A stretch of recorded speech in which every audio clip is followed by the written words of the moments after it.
Now, 600 Congolese soldiers serving as UN peacekeepers in Central African Republic have been ordered home because of sexual abuse allegations. The UN found widespread problems with leadership, corruption and poor discipline. The peacekeeping force has been plagued by rape allegations since it was deployed 3 years ago. The withdrawal coincides with renewed fighting in Central African Republic despite a ceasefire deal between the government and 13 armed groups.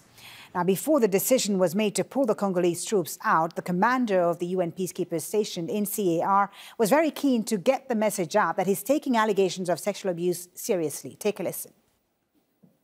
Since, 2014, there have been a lot of work that is being done here in this mission, really.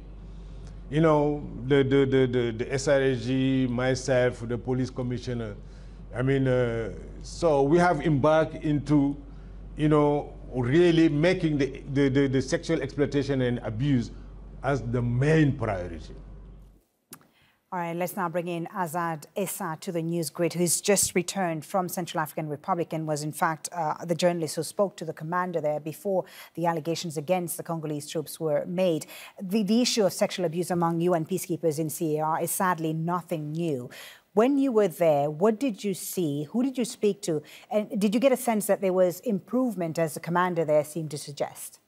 So General Keita says that the attempt by the UN is to make sure that they are able to prevent these kind of cases from taking place.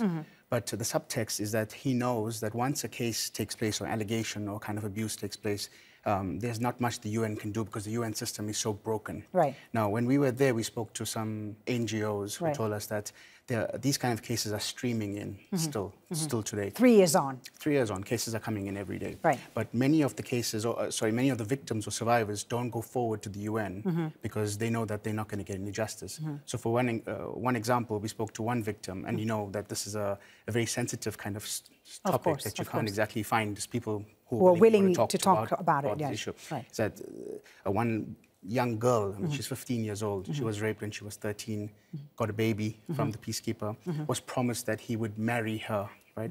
And so this was an attempt by the peacekeeper at the time to make sure that she doesn't report the case.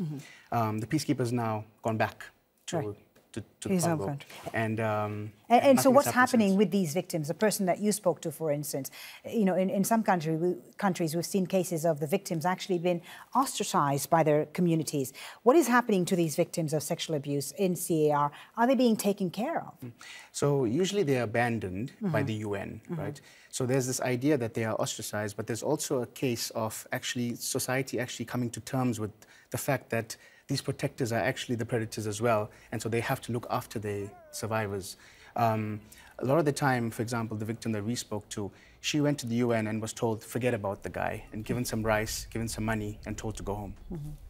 Now, you were there for a number of days in CAR and were able to travel to other places in the country, notably near the border with Chad. Tell us about the overall situation in the country. There's a peace deal that's been signed with several armed groups, but it's quite a volatile situation there, isn't it? So the peace deal is wishful thinking. It's always a case of it's a peace deal until an attack takes place. Right. And so the UN has not been able to protect civilians throughout these 3 years. So it was very difficult to understand how they would be able to police the armed groups from, sticking to the peace deal. The other issue is that a lot of the armed groups don't have central leadership. Right. So you can't exactly expect the leaders to ensure that the fighters are not going to take advantage of civilians. And the last thing is that there's no incentive for many of the armed groups to actually give up their arms because they get so much of benefit from controlling the towns and the villages that they're in. What about the central government? Is there a functioning, solid central government to address these issues? Functioning, solid government, perhaps in Bangui. Right, but elsewhere in the country it's chaos. Everywhere else, you have armed groups that are patrolling, collecting tax, bullying the population. You have towns that have one representative from government, one. There's no police.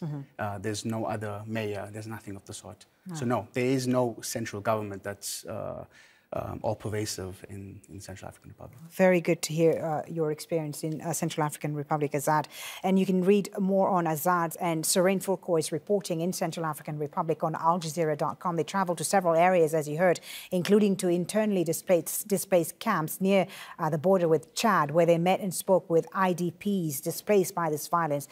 An in-depth feature which you can find on aljazeera.com.